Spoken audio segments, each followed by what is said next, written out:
ñi nga xamante ne ñoo ko sekk dinañ toog waxtaanee coowal pétrole bi et puis ak luñ ci mën a waxtaanee ñu wax askan wi dëgg parce que loolu la sénégalais yi soxla. dëgg moo am solo comme ni nga ko waxee Thioro Mbar Ndiaye en ligne pour commencer ñu nga am monsieur le ministre Serigne Mbacké Ndiaye monsieur le ministre maa ngi lay nuyu.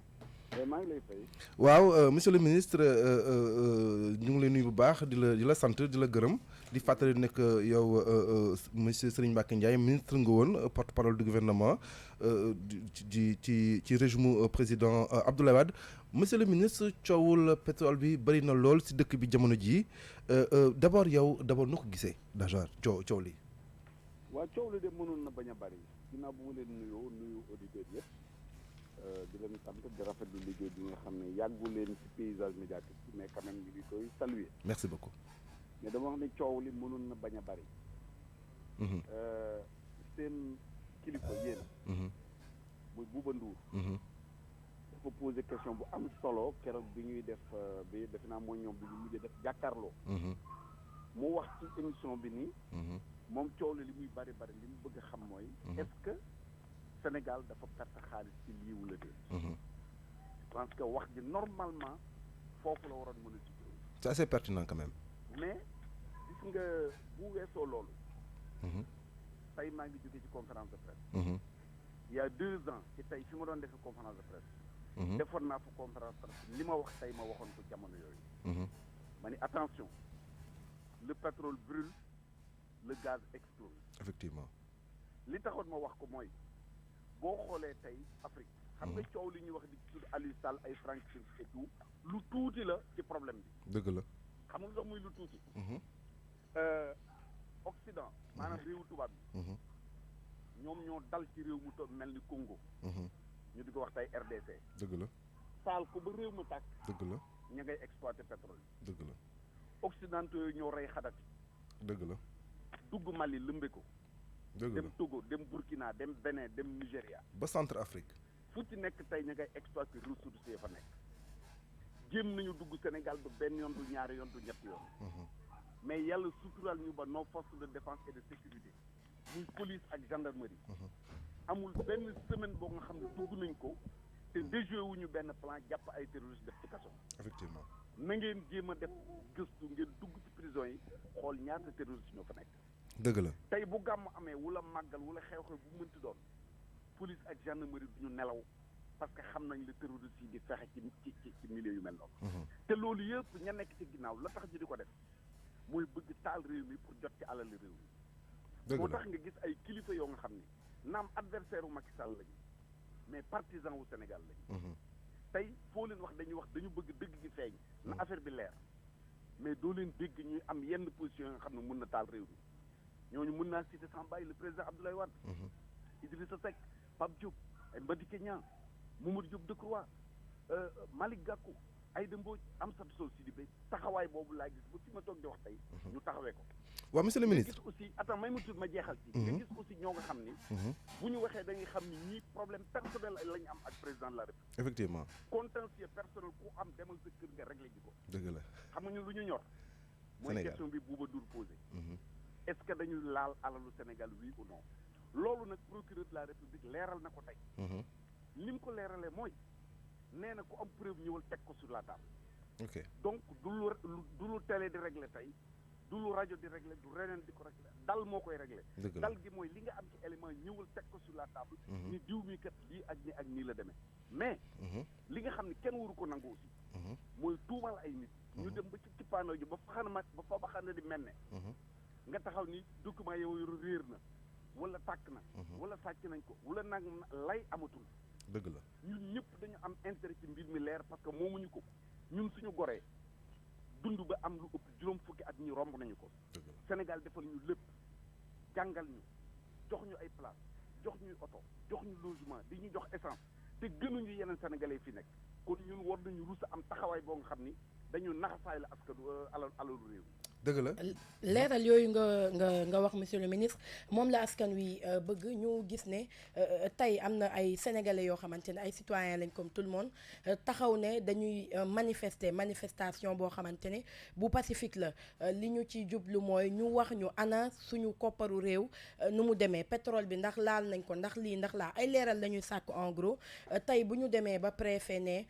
loolu du fi amee ñeene ñoom par force dina am est-ce que quand même autorités yi jàpp nañ un peu ci ñu mën a indi dal ci réew mi. mais xam nga Coro li tax man may nekk à l'aise ci question yi ñuy posé ba ma nekkee au pouvoir nekk porte-parole du président de la République position ya ma doon défendre moom laay défendre ba tey fii ma toog di wax ak dama ni wax léegi ni procureur nee na ku am preuve indi teg ci taabal xam nga manifestation bii ñuy wax tey mu am ak mu bañ a am yëpp du fa leere coow dafay dolli ko mais du fa leere maintenant am nañ droit def ko wala amuñu droit def ko c'est une autre question pourquoi ma ne c'est une autre question xam nga toujours boo déggee dañ naan la droit à la manifestation dafa nekk ci suñu constitution dëgg la mais li ñu dul wax li nit ñi di bañ a wax mooy droit à la marche boobu droit à la manifestation ni mu nekk ci constitution bi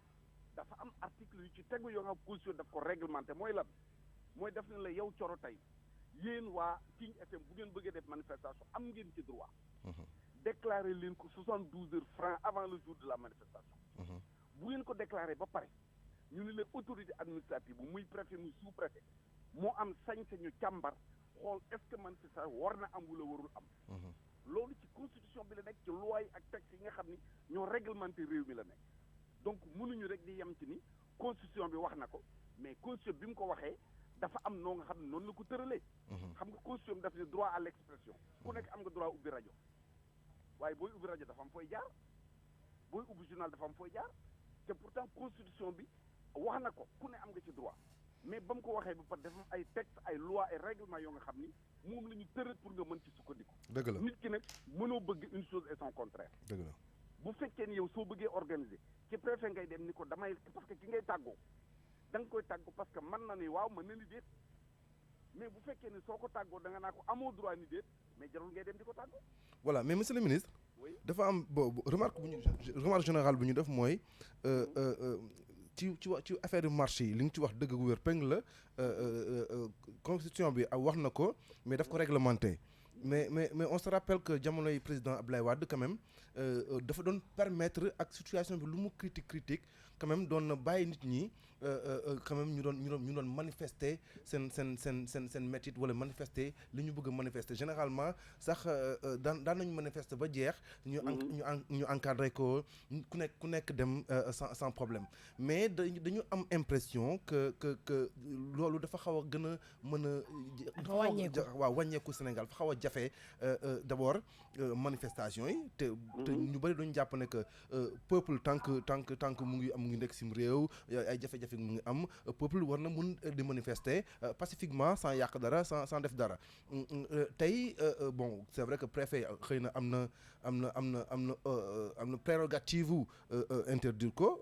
xëy na am na ay raison xëy na ko mais est-ce que yow nga xam ne homme d'état nga yàgg nga ci état. ñu ngi wax sax ni Simon fi mu toll nii takk der yi teg nañ ko loxo. voilà ñu ngi wax ne Simon takk der yi teg nañ ko loxo donc yow en tant que ancien ministre est-ce que jàpp nga ne que gënul quand même ñu encadré woon ko bàyyi nit ñi ñu exprimer wu et puis lu ñu war a def la lendemain ñu def ko quoi que li nga wax dëgg la lu ci marche boobee lu ci manifestation boobee la mbiri di leeree waaye quand même ay citoyens la ñu est-ce que waruñu leen mu bàyyi quand même ñu exprimer quand même li ñu bëgg vis-à-vis de seen état. waaw xam nga man fi ma toll nii di wax ak yow nii. ak information yi ma am. man fi ma toll laaw ak information yi ma am. su dépendre ci man ma am information yooyu damay bàyyi ñu def manifestation. mais attention li préfet di xam xaw ma ko fi mu nekk parce que nekkuma ci centre de décision. information yi amuma ko. deuxièmement li nga wax léegi nii ci jamono Abdoulaye Wade la ñu ëppoon ay manifestation doon naa mën a kontaan lool ni la waaw. mais mënuma ko wax xam nga lu tax. arrêté Ousmane Ngom ñun ñoo ko defar. effectivement arrêté Ousmane Ngom bi ñuy ngawtu gawtee. effectivement ñun ñoo ko defar. man la ma waxoon démb du ma ko dindi tey di wax leneen. dëgg la ba ñu koy defar dama ci ànd keroog ba ñuy bëgg a def manifestation assemblée nationale. bi ñu Ablaye di woowee laaj ñun ñëpp dañu ko d'accorduñ ci ñu autorité ñuy def manifestation. ok kon nag tey c'est pas parce que damay nekk ci benn position pour ma mën a wax waaw beneen bi ci def ministre de l'intérieur boobu Abdoulaye Daouda Diallo la dajale na tous les partis politiques fii hôtel Ngor Diarama ngeen baal ma li may tudd turu hôtel bi ñu waxee affaire liberté daf ni leen sur toute l'étendue du territoire sénégalais 4% de demande lañ ci mës a rejeté tous les partis ñu ngi toog bi ma jógee par dama neen comme le ministre wax kenn mënu ko weddi bu leen fi toog te du wax naan les libertés ont reculé parce que parti yëpp a ngi représenté mun leen 4% lañ ci mës a annulé donc interdire manifestation man gënaluma bëgguma mu am mais dafa mës ci am ci Sénégal et je suis à l'aise pour di ko wax parce que dama bokk ci les premiers Sénégalais yi nga xam ne dañu xeex dugg ci kaso ñu dóor ñu guddi dóor ñu bëccëg pour ñu mën a am ces libertés yi ñu am nii loi bi nga xam ne dañ ci jaare pour wax ni kuy def manifestation da nga koy déclarer du autorisation c'est la loi 7802 du 29 janvier 78 la ko fi indi ñun boobu en tant que jeune de l'UJT muy les jeunes du PDS ñun ñoo doon rayante ba man ma tëdd ci kaso ak sama yeneen morom ñu soog a mën a am loi boobu kon je suis à l'aise pour en parler merci beaucoup encore une fois kuy interdire ku mën a autoriser war nga mën a interdire effectivement qui peut le plus peut le moins merci beaucoup nag nañu nangal ku nekk nañ nangul ku nekk li nga xam mooy responsabilité dëgg la ku nekk nañ ko nangul ay cëram ku nekk ñu jox ko cëram monsieur le ministre Serigne Mbacké Ndiaye ñu ngi lay remercier maa leen di remercier bu baax a baax merci beaucoup Thioro monsieur le ministre li mu wax am na solo waaw li mu xëy wax na am na ay éclaircissement yu am solo yu mu indi c'est vrai que souvent dañuy wax que droit à la marche droit à la manifestation c'est vrai mais également am na yenn yu lax yoo xam ne c'est bien quand même nit ñi xam ko xam ne am nañu ay droits mais également am nañu ay devoirs Thioro bien sûr di ça ñu ngi koy gërëm bu baax ci participation bi ci édition spéciale bi ni nga ko waxee constitution lu mu maye itamit am na waaye boo xamante ni moom moo ca topp lii wundu waaye boobu rek dafay bokk ci ñu defar yëf yi ngir kenn bañ cee gaañu ñoo ñuy wax ci jamono ji ki di Simon ak Thiat bu mouvement Y'en a marre ñoom teg nañ leen loxo souvent di ça li mooy nekk issue wu manifestation bu ñu autorisé wul effectivement parce que daf ciy bëri ñoo xamante ni dañ leen di teg loxo yóbbu leen commissariat coow li gën a yokku ak yeneen donc mooy li nga xamante ne moom la ñuy wax bi ñu tàmbalee ak léegi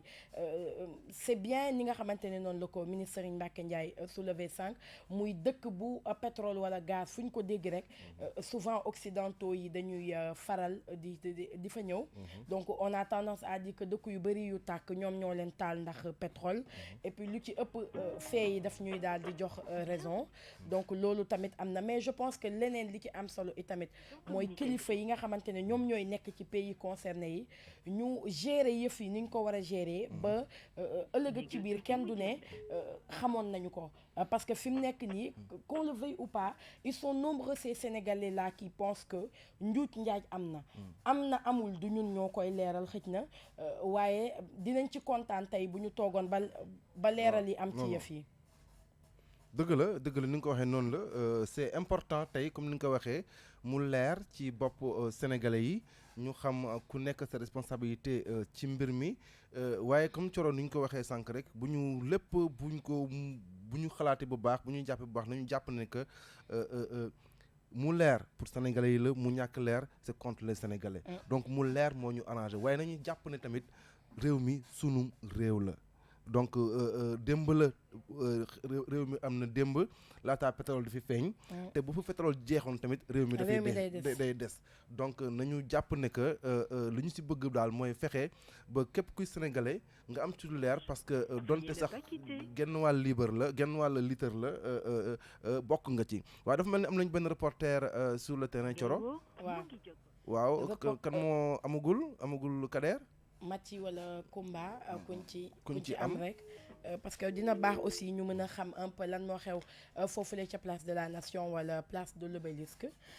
non seulement dina baax ñu xam lu fa xew mais dina baax itamit ñu xam ana taskatu xibaar yi naka la ñuy nekkee di dundee foofu parce que ñu ngi ñuy wax ni fu ñu aw ñu ne leen du fii ñu ngi leen di dàqe fu ne donc yooyu yëpp day baax ñu xam ko day baax itamit ñu camper un peu le décor au niveau de la place de la nation waaye itamit ñu xam un peu ñu xamaat tuuti ci li nga xamante ne moom moo di arrestation bu Thiat ak bu Simon bu mouvement Y'en a marre ndax ñoom rek la ndax am na ñeneen ñu ci bokk donc yooyu yëpp yaakaar nañ ni tontu yi suñu ay reporter Ndeye Mati Dieng ak Koumba Ba ñoom ñi nga xamante ne ñoo féete foofu la ca place de la nation ñoom ñoo ñu koy mën a wax waaye ak lu ci mën a am ñu fàttali ni tey ab marche la boo xamante ne plateforme citoyenne bi di aar lu ñu bokk ñoom ñoo ko wootee fàttali itamit ni que le préfet de Dakar daf ko interdire boobu les manifestations mais ñoom jàpp nañ ni lim leen jox comme argument taxawul donc parce que moom li mu wax mooy trouble à l'ordre public ak yu jëm ci wàllu infiltration ak yeneen donc comme ñoom jàpp nañ ni loolu ça tient pas la route foog nañ ni dañ leen a jàpp nañ ni itamit dañ leen a bëgg a tere rek ngir tere leen ñoom ñu taxaw ne force marche bi dina am fàttali itamit ne dispositif sécuritaire bu am solo la ñu nemmeeku foofu la ca place de la nation di saa ci suba ak léegi. dëgg la wax nga ko dispositif sécuritaire bu am solo lañ fa taxawal ci suba ak léegi xam nga généralement nag autorités yi ñoom dañuy jël seen ay responsabilités bu yu mel ni amee bu ñu ko amee allo oui am nañu benn reporter en ligne Koumba. voilà techniquement xëy na jàppandeegul ñu yeggali bu ñu amee keneen également en ligne en attendant mën nañ ko jël le temps que reporter yi di nekk en place li ñu mën a wax daal comme ni nga ko waxee sànq dafa mel ni Simon takk der yi teg nañ ko loxo wax nga ko sànq xëy na nag mu am ñeneen ñoo xam ne également peut-être que jamono ji voilà xëy na teg nañ leen loxo également wóoruguñu xamaguñu ñu ngi xaar en tout cas suñu reporter yi sur place jox ñu ci ay leeral. ñu ngi jot tamit ay xibaar di saa di wax ni yoon bi jëm ambassade Mauritanie nañu ko moytu centenaire itamit ku fa amul soxla vraiment mën nga fa bañ a dem parce que mel na ni yëf yi ni ñu ko doon xalaatee fi mu ne bu ñu moywul noonu lay amee ay jàppante dina am parce que ñu ngi wax ni nag yëf yi mu ngi commencé di tàng ndànk-ndànk donc jàpp naa ni dina baax ñi nga xamante ni amuñu soxla vraiment ci booru Ndakaaru nañu fa mën a bañ a dem ñi ngi wax itamit ne zone yu bëri fi mu ne dañoo couper courant di ça coupure générale daanaka parce que ñu bëri ñi ngi wax ni seen ay gox amuñu courant ci réseaux sociaux yi ñu bëri ñi ngi joxe information bi donc loolu tamit dina baax Nafi mi nga xamante ni moom mooy coordonné édition spéciale bi mu vérifier ñu ko ba xam kan la ñu mën a waxal ak ci mbir mu ni mel ci coupure courant boobu la ñuy annoncé waaye ñu bàyyi xel itamit xale yi daf ci am solo parce que yu mel nii moom bu amee bëgg a seetaan ak yooyu bu mu tax xëj na nga fàtte njaboot gu sew gi ci kër gi. dëgg la Thioro gis nga li wolof di wax ay du yom ci boppu borom fi mu toll nii mbir mi xëy na place de l'Obélisque la xewee mais mën naa affecté ndakaaru bi yëpp mën naa affecté gox yi nga xam ne ñoo nekk autour de la place de l'Obélisque mën naa affecté sax ñi nga xam ne ñoo dëkkee gox boobu ndax bon généralement manifestation yi foofu lay amee lu ci mel ni tey bu fa amee lu nekk bon xëy na mën na cee xew ñoom du ñu nekk ci jàmm seen doom yi du ñu nekk ci jàmm aux alentours également circulation bi souvent dafay boucher nit yi dañuy wut ay déviation généralement bu déviation amee embouteillage day juddu ba embouteillage juddoo wala tardé juddu donc dafa am ay conséquences donc bu fekkee donte sax ay 2-3 heures de temps lay doon ci journée bi pertement la jàpp naa ne parce que 1 heure de temps perdu ci benn société quand même benn après-midi donte pour jógee place A la dem place B en matière de transport c'est de l'argent perdu fondamentalement parlant donc yooyu yëpp je pense que tey war nañ ci bàyyi xel comme je dis allô en ligne, il y a quelqu'un en ligne? Bu fekkee y a quelqu'un en ligne ñu voilà. Je pense que liaison téléphonique bi moo xaw a mbaadu marché bi dafa nar a entaché itamit téléphone bi ñi ngi wax ni Mariste HLM Rufisque Zac Mbao Fadia bëri na gox yu coupé Scat Urbam Liberté 6 Sicap Mbao Ñaari Tali Ngor ñu ngi wax ni ñoom ñëpp dañu coupé Guédiawaye Kër Massar Ouest Foire zone aéroport bref fi coupé bari na suñu naataango bi di Man Touré moom ñu fàttali ni maa nga foofule ca Sénélec mu ngi wax ni nag panne haute tension la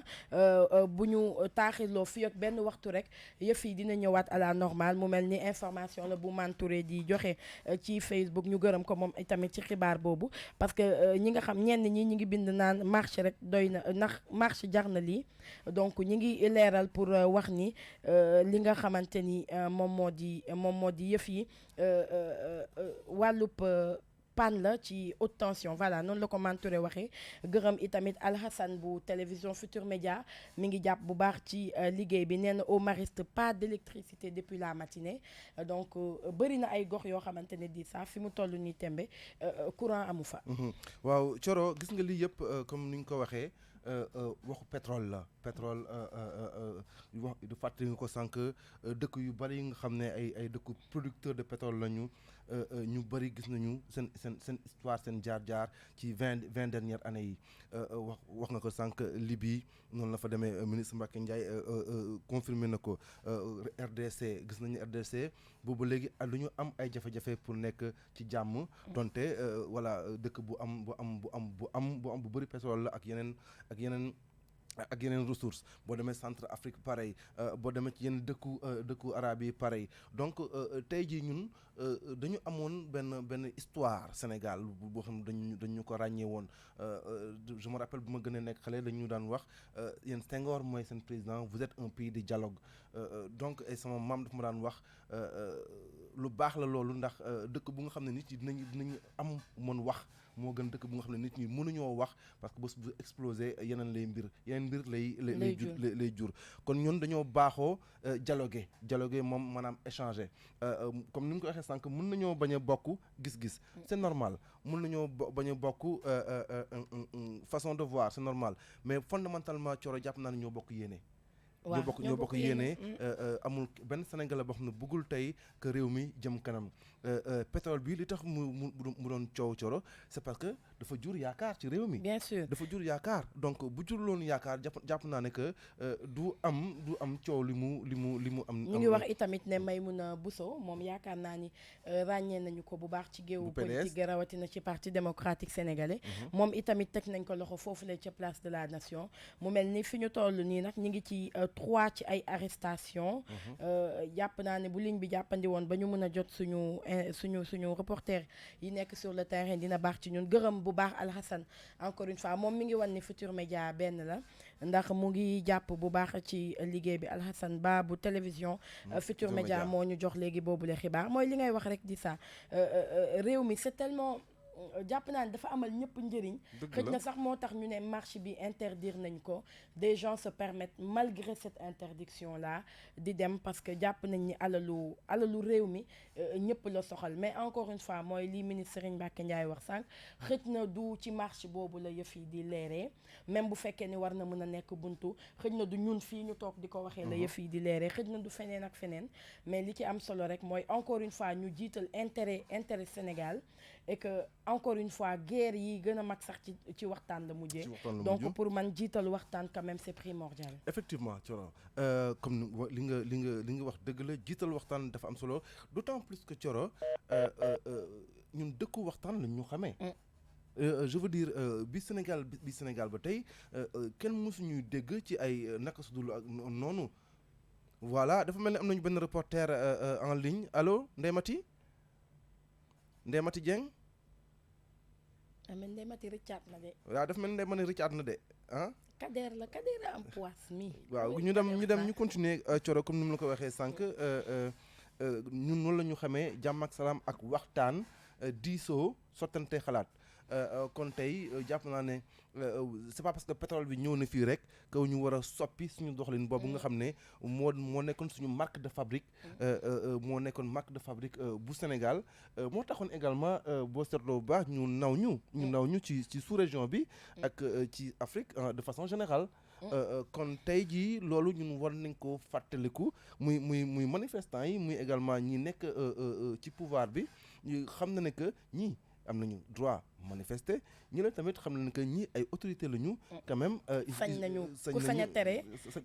ku sañ a nangul yaa sañ a tere voilà donc yooyu yëpp yu am solo la je pense que tey war nañ ci bàyyi xel parce que ñi di manifester au fond gëmuma ne que yàq moo leen tax a jóg mais li ma gëm mooy bëgg juste seen réew bëgg fexe en sorte que mbir mi nga xam ne nekk commencé na indi coow lu bëri ñu leeral ko defe naa loolu bokk na ci li tax ñu jóg maintenant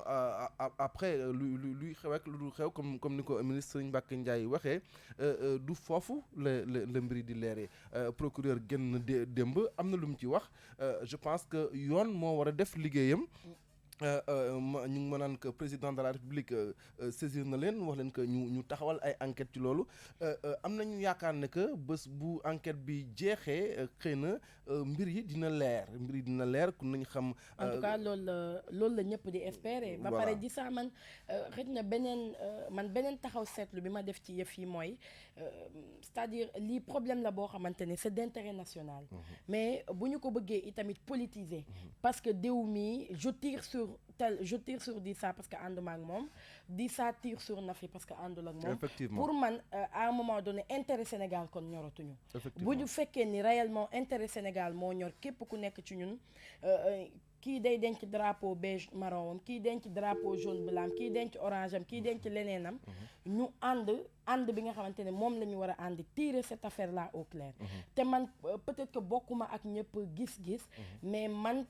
bi ma njëkkee seetaan vidéo BBC bi nga xamante ne moo waral coow lii yëpp tey. je me suis dit est-ce que ñoom Aliou Sall la ñu doon waxal wala. Timis la ñu bëggoon ñu xam ban genre nit peut-être moo dugg ci Sénégal. Effectivement. Parce que man lecture boobu laa am. question bu pertinente parce que da ngay gis ni ils nous ont vraiment peut-être aidé je sais pas à découvrir un peu le vrai visage de Franck Timis. Maintenant vrai visage la ou pas je sais pas si c'est le mot adéquat. mais en tout cas tax na ñun ñu gën a mën a xëj na pousse tuuti pour xam. kan mooy Franck Timis mi ñu amal affaire parce que njëkkeewul Sénégal am na ay dëkk yu mu jot a jaar dëkk yooyu noonu yëpp mu jaar na mu fa génnee neexul waa dëkk ba donc est-ce que BBC waxuñu woon pour dimbale ñun ñu xoolaat un peu collaboration entre guillemets bu Sénégal am ak Franck Timis et que affaire bi jur coow li nga xamante ne moom la jur tey ñu bëri taqal ci ki nga xamante ne moom moo di Aliou Sall même su fekkee ni jàpp nañ ni mën a guñ ko cee setal fii ak yoon xëj na mi war a def liggéeyam mën a setalu ko ndax ak lu mën a am na moom relation personnelle ak Franck Timis jàpp na itamit ci dugg Franck Timis fi la ci Sénégal ak yeneen mais est-ce que man sama question ba tey te bëggoon naa bu ñu jotee peut-être ku mel ni Barkaba ñu mën ci wax ak moom est-ce que réellement le document en question Aliou Sall la doon indexé wala Franck Timis parce que pour man bëri na lu jaxasoo ci bopp Sénégalais yi malheureusement Sénégal bu ñu nee ndox amul ñu politiser ko courant amul ñu politiser ko lu xew dañ koy politiser ba yenn saa yi dañuy fàtte les questions d'intérêt national. les questions essentielles et tu as raison Thioro li nga wax dëgg la pour man li nga wax dëgg la d'autant plus que la question du pétrole et du gaz dafa sut parti politique yi. C'est wax nga que c'est une question d'intérêt national donc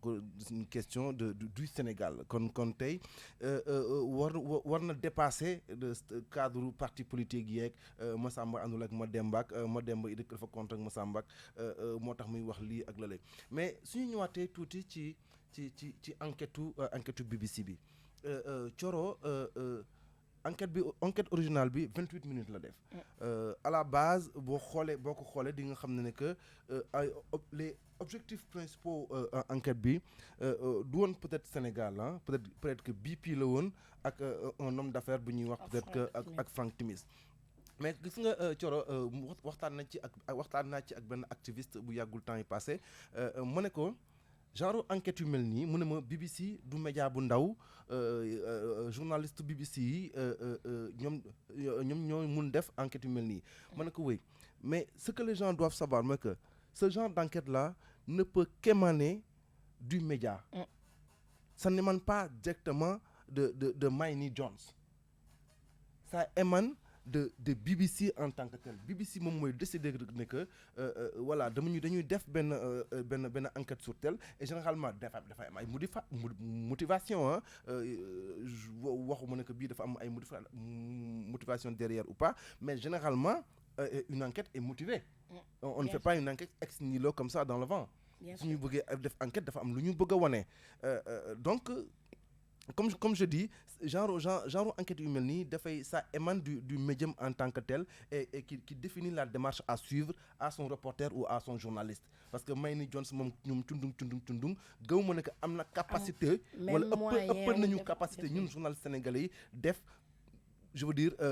wala am plus de maîtrise sur la question que nous gëmuma ko parce que boo tegee production presse sénégalaise entre 2017 ak 2018 nga teg enquête Mayna Jones di nga xam ne amul différence bu bare parce que quand même sur la question du pétrole et du gaz presse sénégalaise bi wax nañ ci lu bëri. Bien sûr. Maintenant mën nga leen toujours reprocher ay manquements mais je dis toujours que c'est un travail humain, c'est pas parfait. Ouais. Dans tous les pays du monde, il y a des médias pro-gouvernementaux, il y a des médias qui ne sont pas avec le gouvernement, mais ça ne veut pas dire que les gens ne sont pas équilibrés dans ce qu'on fait. Même si, par ailleurs, on est un média qui est avec l'État. Ça ne veut pas dire que lépp lu état bi def rek dañ naan oui baax na loolu sax je veux dire état bugg ko parce que doo ko aider doo aider état même bu fekkee moom nga àndal tey jii RTS am na bon ak lu ñu mënta wax ci moom dina génne yenn saa yi ay mbir yoo nga xam ne que xëy na dina dimbale état bi am na ñeneen ñu nga xam ne également ñu ngi leen di indexé des médias pro état mais teewul bés bu nekk ñu wax fi loo nga xam ne xëy na du arranger état bi mais loolu defuñu ko parce que dañu contre état bi wala mais dañ ko def parce que dañu bëgg suñu réew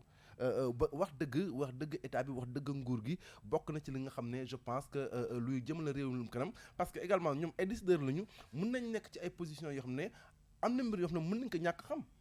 parce que ay nit kese lañu donc je pense que médias yi di leen mun di wax di leen mun di informer souvent di leen wax lii am ak nan la amee ak fi mu amee c'est généralement important et bénéfique ñoom et même pour ñoom bu fekkee réellement askanu Sénégal développement au Sénégal moom moo leen yitteel donc Thioro comme ni nga ko waxee sànq arrestation yi ñett la. yokk na sax léegi ak keneen ndax ñu ngi wax ni Karim Xurum Xaq itamit moom teg nañ ko loxo muy ñeenti arrestation waaye nag ñun liaison bi mayaguñu ñu waxtaan ci xëj na ak suñu ay reporter waaye ak lu ci mën a am ñu fàttali ni Simon ak Thiat bu mouvement Y'en a marre teg nañu leen loxo Maïmouna Bousso bu parti démocratique sénégalais itamit ñu ngi wax ni teg nañ ko loxo ak ki nga xam te ne moom moo di Karim Xurum Xaq bu mouvement Nitu Dëgg moom itamit teg nañ ko loxo donc c'était prévisible on dit ça. Effectivement. Parce que manifestation yi souvent bu ñu nga xamee ni yoon àndu ci wala kilifa yi ànduñu ci nii lay faral di demee. yoon day def liggéeyam waaw yoon dafay def liggéeyam donc lii c'était vraiment prévisible arrestation yi bu ñu mënee jot ñi nga xamante ne ñoom ñoo di reporters yi nekk sur place ngir ñu mën a camper le décor au niveau de la place de la nation. xam un peu ana li fa am fi mu toll nii tembe ci ay xibaar ak lu ci mën a am daal moom fi mu toll nii mooy xibaar yi nga xamante ne moom la ñuy jot à tout moment rek yëf yi mën na jóge xëj na ci stade bi nga xamante ni moom la nekk. dafa mel ni am na ku ñuy waaj am ci ligne bi wala ñëwagul. Kader ñu seet suñu amulee suñu reporter yi ñu seet suñu intervenant yi ku ci mel ni Barka Ba wala Moustapha Diakhaté suñu leen amul également ñu essayé waat suñu reporter yi quand même. Guy Marius Sagna itamit arrêté nañu ko. Guy Marius Sagna tamit Barthélémy Diaz wàcc na moom ngir dem teewe ji li nga xamante ne moom moo di yëf boobule Barthélémy Diaz xam naa dina doon baax moom itamit bu ñu ko mënee am ci liaison bi ba xam anaan lan mooy jàngatam ci marche bi nga xamante ne ndax moom kilifa la souvent kilifa yi du ñu faral di dem ci manifestation boo xamante ne ni yoon daf ko tere. Effectivement. Mais moom loolu terewu koo dem donc bu ñu mënoon a bu ñu ko mënoon jot moom bu dee di téléphone bi may nañu ko ndax mel na ni liaison bi daal àndul ci suñu édition spéciale bi donc Guy Marius Sagna itamit moom bokk na mu mel ni ñu ngi ci juróomi arrestation di sax. waaw juróomi arrestation en moins peut-être d'une heure de temps Thioro. quand même bëri na donte sax kenn la woon disons jàpp naa ne bëri na donc fi mu toll nii lu ñu mën wax mooy place de l'Obélisque comme jox nañ ko sànq suñu SMS yi nit ñi ñu ngi ñëw foofu mais comme ni ñu ko waxee sécurité bi également taxaw na fa bu mot sëkk wax nga ko sànq Thioro mooy lu am solo mooy dégâts collatéraux yi mooy ñi nga xam ne ñu ngi dëkkee boor boobu xale yi nga xam ne également xëy na dañoo jàngi woon seen heure wàcc jot ñenn ñi war a jógee peut-être côté zone boobu dem yeneen i zone dina xaw a metti tey jii ñu ñaan rek ñi nekk ak ñoom ñu bàyyi leen xel bu baax parce que genre yu mel ni également c'est bien ñu protéger xale yi y a quelqu'un en ligne y a quelqu'un en ligne kan moo nekk en ligne Ndeye Mati Dieng en ligne allo Ndeye Mati ñu ngi lay nuyu. Ndeye Mati rëccaat na. tey Ndeye Mati rëccaat na mais Kader xoolal keneen ci intervenant yi en attendant nga ñëwaat ci reporter yi ku ci mel ni jéemal xool ndax Serigne Saliou wala Ndeye Mati. Serigne Saliou daal jàmbaar la moom dem na góoral ay jigéenam yi mu xam ne ñoo nekkoon sur le terrain. waaw comme ni mu ko waxee Thioro sànq c'est important gone yi nga xam ne ñu ngi nekkee boor boobu seen waajur yi bàyyi leen xel. seen waajur yi bàyyi leen xel ndax c'est important nit ñi dañoo bëri foofu lu nekk mën na fa xew donc c'est important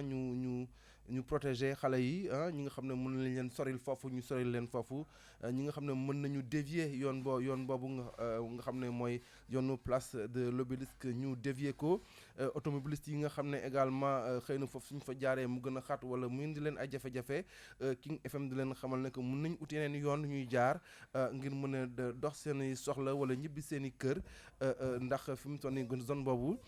xaw na xat lool li ko waral nag ñu leen koy fàttali mooy plateforme bi nga xam ne mooy aar li ñu bokk ñoom nag dañoo fas yéene woon tey manifester def benn manifestation foofu di place de la nation ñoom nag li ñu ci bëggoon mooy fexe mbir yi nga xam ne mooy mbiru Petro-Tim ak Franck Timis ak pétrole bi ñu ciy wax ci moom ak Aliou Sall bi ñu ciy tudd ñoom bëgg nañu mbir mi leer ñëpp sénégalais yi gu si nekk xam lan moo ci am ndax xaalis Sénégal da ko ci ñàkk am déet ak bu fekkee da ko ci ñàkk ñaata la ci ñàkk wala bu fekkee tamit c'est le contraire Sénégal ñàkku ci xaalis ñu leeral ci askan wi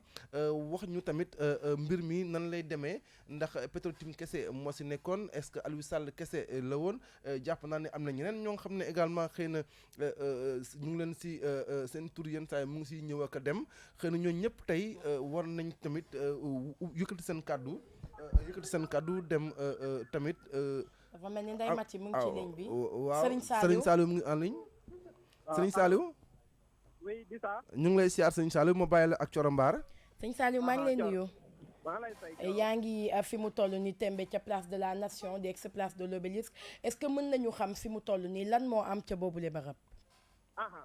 Thioro comme ni nga ko waxee rek noonu la mu mel ni kon gaañ ñi dañoo wàcc sur le terrain pour amal doxu ñaxtu ci mbiru pétrole ak gaz bi waaye ni nga ko waxee rek noonu la puisque maa dégg sama jigéen ñi ñu xaw a am jafe-jafe foofu ma ni maa jàppale leen mais maa ngi nii di dox pour àgg ci biir place de la nation egg naa Colobane mu mel ni nag ñi leen di takk der yi bëri nañ ci lool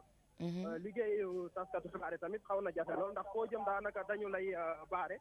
mais jàppal ni ci kanam tuuti dinaa gën a xuus ba ci biir a biir ñi ngi tegi pexe ngir mën a àgg ci biir xam li fa am lépp ngir ñu mën leen ko yeggee d'accord daanaka xibaar yi ci gën a fës rek am ngeen ko muy arrestation yi nga xam ci am na fi Thioro Mbaye Ndiaye. d'accord donc yow dañ lay garder en Serigne Saliou balaa ngay dem Serigne Saliou circulation bi zone boobu circulation bi noo ko gisee. bloqué na de trop et puis gars yi daanaka oto bu ñëw dañ lay wax nga dévier su si mel ni Dakar dem dikk yi nga xam ni ñoom événement yu mel nii bu amee ñoom ñoo si gën a lorule bien sûr ñoom aussi dañu leen di retourner avant ñuy egg si sax ñi ngi nuy signaler tamit ni côté université ñi leen di foofu tamit ñi leen di Dakar dem dikk yi daanaka jaaratuñ fa ndax tamit da yu mel nii boo amee daanaka ñi de étudiants yi dañ ci wàll xam naa loolu noonu la ñuy tiit waaye foofu côté boobu lañ jógee mu mel ni ay manifestation amagu fa waaye fii nii daal nga xam ci mooy place de la nation daanaka baare nañ ko oto mënul dem fii mënul ñëw. Serigne Saliou ñu ngi ñuy wax ni foofule dafa am benn maçon boo xamante ni lacrymogène moo ko fatt ba mu jógee ci étage yu sori 5e bu ma juumul daal di daanu boo ñu ci mënee xoolal ay xibaar yu gën a wér dina ci baax itamit ñu garder ko en repérage moom Serigne Saliou gërëm ko bu baax ci farlu bi itamit di ça parce que lii mooy charme métier bi quand même. waaw solidarité dafa am solo gis nga Thioro journalisme c'est passionnant. Serigne Saliou wàccoon na mais passion moo ko yóbbu ci lii. moo tax nit ki lépp lu waay def da nga koy gëm. da nga koy gëm d'abord da nga koy bëgg. boo ko bëggee après doo ko def ak coono. da nga koy def ak plaisir. voilà da ngay kontaan ci def ko du nekk charge ci yow du nekk lu diis ci yow pour def ko donc Serigne Saliou lu nag bettuñu ci yow Serigne Saliou ah vraiment bettuñu xam naa ne tamit si jigéen ñi fi mu ne nii ñu ngi góorgóorlu ku nekk ci ñoom bés de façon kuñ ci mën a jot rek ñu wax ak moom en direct wala suñu jotee également keneen ku nga xam ne mën na intervenir ku ci mel ni Barka Ba wala Moustapha Diakhaté wala ku mel ni Simon moom xam na gëm naa ne du mën a wax. Simon moom noppi naa wax wala Aliou Sané waaw bu ñu mënee am peut-être Aliou Sané u Fadel Bara waa Ndeye Mati waa di sa président waa Ndeye Mati ma bàyyi la ak Thioro Mbar. Ndeye Mati ñu ngi lay nuyu. Thioro Mbar ñu ngi lay fay. noo def naka place de la nation. tàng na jër de. est-ce que mën nga ñu campel un peu décor bi nga xamante ni moo am foofule. waa décor bi fi amoon sànq nag wute naag bi am nii ndax sànq xale yi dañoo xawoon takku doon waajal dem ci fi nga xamante ne foofu la marché bi am. mais nag takk der yi dañoo def lépp ngir rek tas leen ba si ay lacrymogène ñu leen doon sànni yoo xamante ne waa koñ bi sax ñu ngi kaas ne ñoom nekkul ne waa koñ bi si boppam ñoom ñooy marche instant bi te seen doom asthmatique yi aussi dañ ci am loo xamante ne daal neexu leen. dem na ba mujj gi sax ñi doon marche si boppam ñoo doon xeex seen biir ak waa koñ bi ndax waa koñ bi dañ nañ fi jógee bu ñëw ba seen koñ di fi marché. ay sànnante xeer tamit amoon na diggante takk der yi ak ñi nga xamante ne ñooy marche ay lacrymogène ay xeer fi mu nekk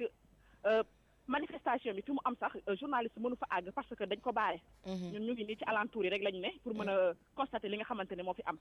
non takku der bu takku tamit wàcce nañ ko fi ndax instant bi bari nañ fi waaw bari nañ fi lool. d'accord foofu la itamit ca place de l'Obélisque ñu ngi ñuy wax ñu bëri ñoo xamante ni jàpp nañ leen ku ci mel ni Simon Maïmouna Bousso Karim Xurum Xaq ñoom Thiat Guy Marius Sagna ak ñeneen ndax am ngeen ci ay xibaar. waaw loolu nag ñun dégg nañ ko biñu nekkee fii mais amuñu si lu ñu leer. ndax bari na ay journalistes yoo xamante ne maa ngi ne ak samay morom yu bari dañ leen fi téye mënuñu fexe ba am accès fi nga xamante ne foofu la manifestation bi di amee parce que nee nañ jarul journaliste yi dafa dem ndax manifestation boo xamante ne dañ ko tere la. d'accord itamit ñu ngi wax koo xamante ni gaz lacrymogène yi moo ko fatt ba mu jógee ci étage yu sori daal de daanu ab maçon la loolu itamit xam naa bu ngeen ñu ko mënee gëstul ni ay xibaar dinañu amal njëriñ ñu andi ci tuuti ay leeral. ndax yu mel nii mooy faral di am ci ay manifestation waaye ndax yéen taskatu xibaar yi yéen a ngi ci anam yu nga xamante ni xëy na liggéey bi def ko ni mu waree dina jafe waaye ndax fi ngeen nekk am na sécurité. waaw taskatu xibaar ar nañu leen à part li ñu wax duñu am accès fële fi ñu nekk nii ñu la ñoom ñoo fi nekk te terewul ñu waxuñu ñu pousse leen ñu bàyyi fu ñu jëm ñu topp leen ba mu des barrière ba li nga xamante ni daal teg nañ ko ci fii tolloog côté monument bi lañ teg benn barrière pour que journalistes yi bañ fa àgg. d'accord est-ce que ça veut dire que foofu bëreetul nit kon. bareetul nit mais xale yi dañoo tas dañuy toog ba mu ne leen rek ñu génnaat nekk benn groupe mais instant bi ñoom ñëpp daw nañ dugg ci kër yi. parce que sànq lacrymogène yi fafoon na fii trop moom. d'accord jërëjëf Ndeye Mati moom itamit dinañ ko garder en repérage bu ñu mënee am Kumba wala ñu jot ki nga xam ne moom moo di Alioune Sané mi coordonnateur bu Y'en a marre xëj na dina ci baax bu ñu mënee am ñu mel ni ay ñoom Thierno Bocoum ak ñooñu nga xam ne boobu ak léegi ñu ngi yëkkati seen kàddu ci coowal pétrole beeg gaz bi lëmbe Sénégal ginnaaw ab enquête boo xamante ni suñu naataango britannique yi di waa BBC génnee nañu ko ñi ngi wax itamit ne di saa bu ñu sukkandikoo ci actu 221.net suñu naataango yi ñi ngi wax ni Médina itamit am na ay manifesté ay sànni ay xeer ak ay gaz ay grenade lacrymogène ak yu ni mel am na sax ay nit yoo xamante ne teg nañ leen ci loxo mooy li Mati wax léegi rek fi mu ne xale yi dañuy daal di dajaloo fenn rek bu ñu njortee ni policiers yi pousse nañ rek ñu génn def lu ñu bëgg a def la parce que noonu lay faral di demee les manifestations interdites. waaw Ndeye Mati wax na lu am solo sànq Thioro mooy waa koñ boobu nga xam ne ndeysaan lacrymogène yi day dal seen koñ di nga nekk si koñ doo xam mun na am ay mag yu fa tawat mun na am ay gune yu nga xam ne xëy na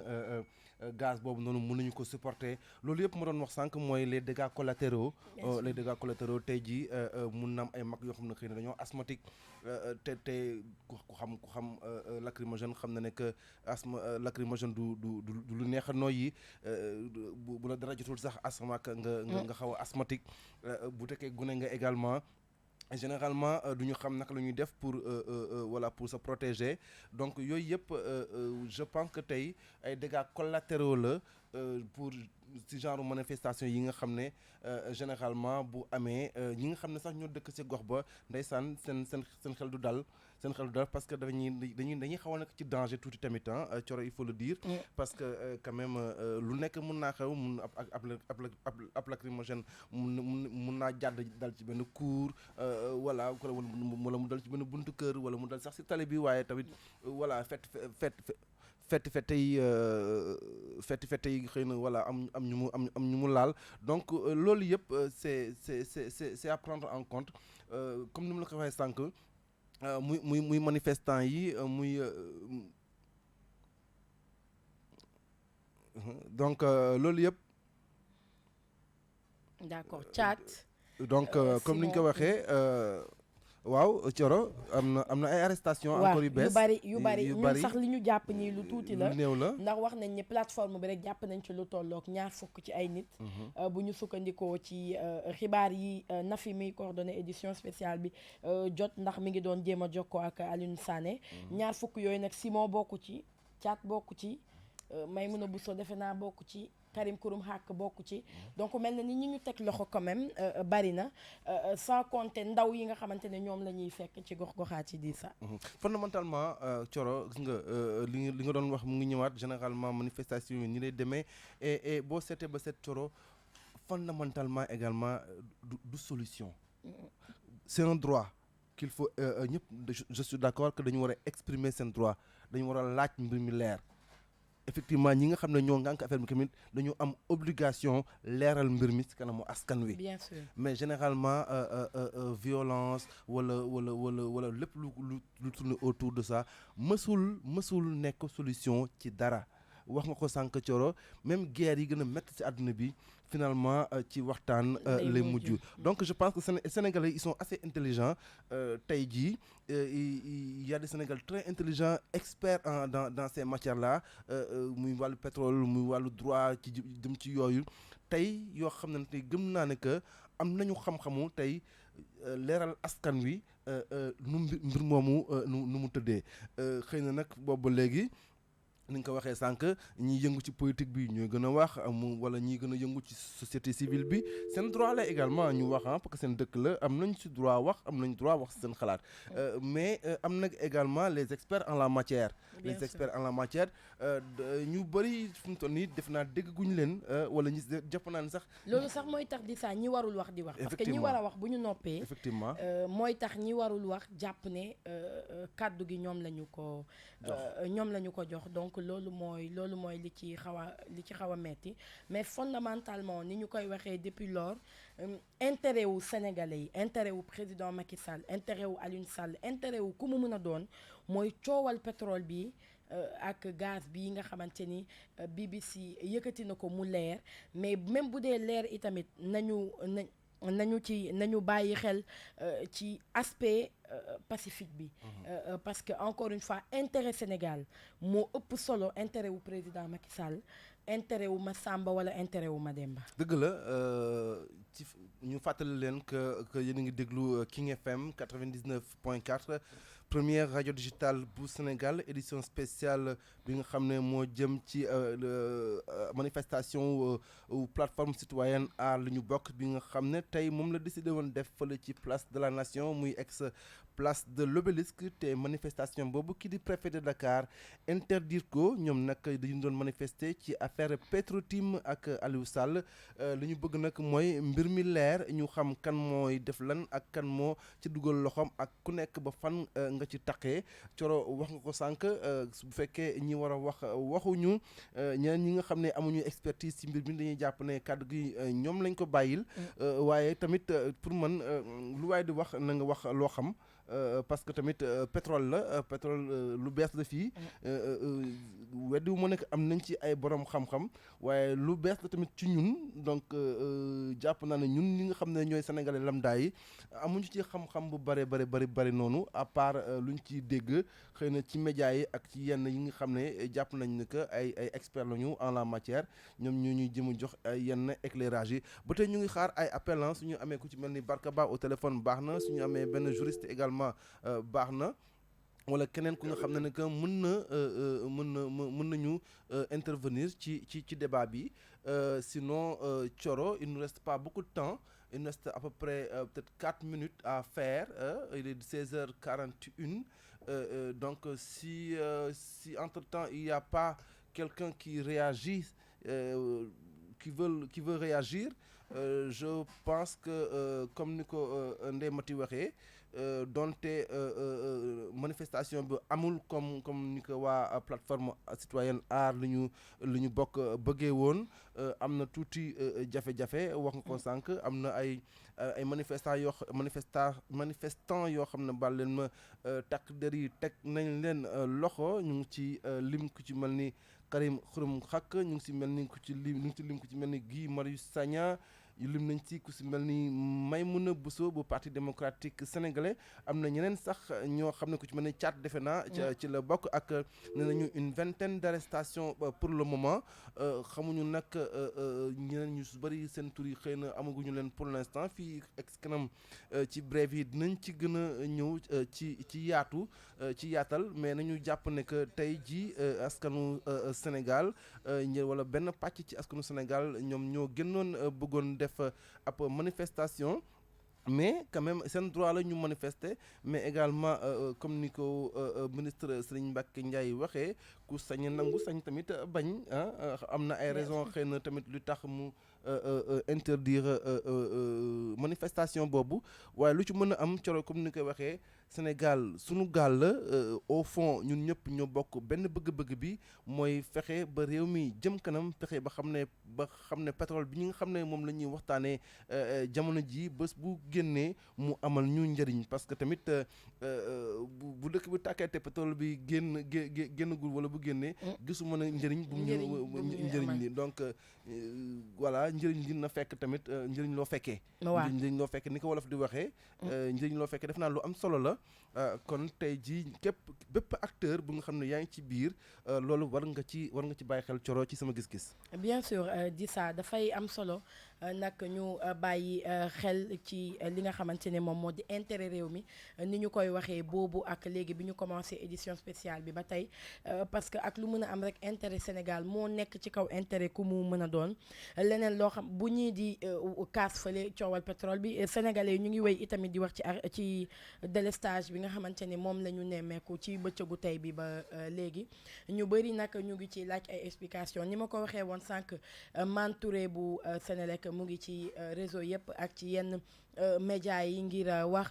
ci li nga xamante ne moom moo waral yooyu le délestage nee na ay problème la ñu am ci wàllu haute tension bi yenn ci ay pante fii ak ay waxtu yu néew xëj na dinañ ci jéem ñi ngi def seen kéem kàttan ngir andi ci ay saafara niñ ko waxee xëj na ci ak tënk waa plateforme bi le di aar li ñu bokk ñoom ñoo wote woon ab manifester ni kii tey foofu la ca place de la nation wala place de l'obélisque waaye nag ngir ki nga xam ne moom moo di préfet bu Ndakaaru moom nangu lu leen boobu manifestation li ko waral rek moo di wàllu trouble à l'ordre public la wax ak lu jëm ci infiltration waaye nag terewul ñi amal li nga xamante ne moom la ñu bëgg amal ay kàddu jëwriñ ji fi woon di Serigne Mbacké Ndiaye dégg ngeen ko naka noonu Mathi Diam di suñu reporter moom mi ngi sur place dégg ngeen ni mu campé décor bi foofu la ca place de la nation itamit Serigne Saliou moom tamit nekk fii ci kër gi dégg ngeen kàddu yi nga xamante ne moom lañ ci yëkkati li ñu ciy jàppandi rek mooy arrestation yi bari nañu ëpp nañu 20 fukki nit yoo xamante ne teg nañ leen loxo bokk na ci Simon ak Thiat bu mouvement Y'en a marre bokk na ci Karim Xurum Xaq bokk na ci Maymouna Bousso bokk na ci Guy Marius Sagna ak ñeneen ñoo xamante ni teg nañ leen loxo fi mu toll nii nag tembe ndaw yi moom ñi ngi ci yenn ci ay gox wax nañ leen ko fu ci mel ni Médina par exemple ay vidéo yu bëri mu ngi circuler sur internet ñu gis ndaw ñi ni nga xamante ne noonu la ñu génnee takku mel ni ku déterminé ngir bëgg a jàkkaarloo ak ñi di way takk der yi mu mel ni lu mel noonu bu amee fi nga xamante ne foofu la ñu jëmee xëj na du doon fi ñu neex gis nañ ci suba jàmmaarloo yi amoon ci diggante takk der yi ak étudiants yu université Assane Seck bu Ziguinchor am na ab étudiant boo xamante ne jëlee na ci gaañu ndax balle blanche lañ ko daal di dóor donc yu mel noonu souvent mooy faral di am ci manifester yu mel nii rawatina manifester boo xamante ne bu mel ni bu plateforme citoyenne bi di aar li ñu bokk la nga xamante ni préfet daf ko interdire même bu ñuy faral di wax ni il est beaucoup plus facile d'encadrer une marche que de l'interdire yu mel nii xëj na moo tax di ça parce que boo ko interdire rek li muy jur ci yàqu-yàqu mooy ëpp. effectivement Thioro li nga wax il est plus facile d'encadrer une marche que de l'interdire donc loolu je pense que lu leer la comme ni mu ko waxee Thioro il est 16h46 ci studio King FM ñu doon defal benn édition spéciale bi nga xam ne mu ngi jëm ci manifestation plateforme citoyenne lu ñu bokk jëm ci li nga xam ne mooy affaire Petro-Tim fële nag ca place de la nation la doon amee xëy na dinañ ci ñëwaat suñu yeneen flash d'information ak suñu ay reporters yu nekk sur place Nafissatou Dieye moo nekkoon moo doon à la coordination amoon nañu Kader Lo moo nekkoon à la technique sama xarit bi Yacine Pouy moom mooy Ndamal King noonu laa koy faral di woowee loolu moo tax sax xam naa tur bi mu xaw ma réer moo nekkoon à la réalisation Thioro Mbar Ndiaye ce mot de la fin. waaw mi nga ko di ça donc dégg ngeen li nga xam te ne moom moo di édition spéciale bi xëj na sax du fi yem ndax ñu ngi ñëwaat ci kanam tuuti ci yeneen i xibaar fii ak boobu xëj na du ñàkk.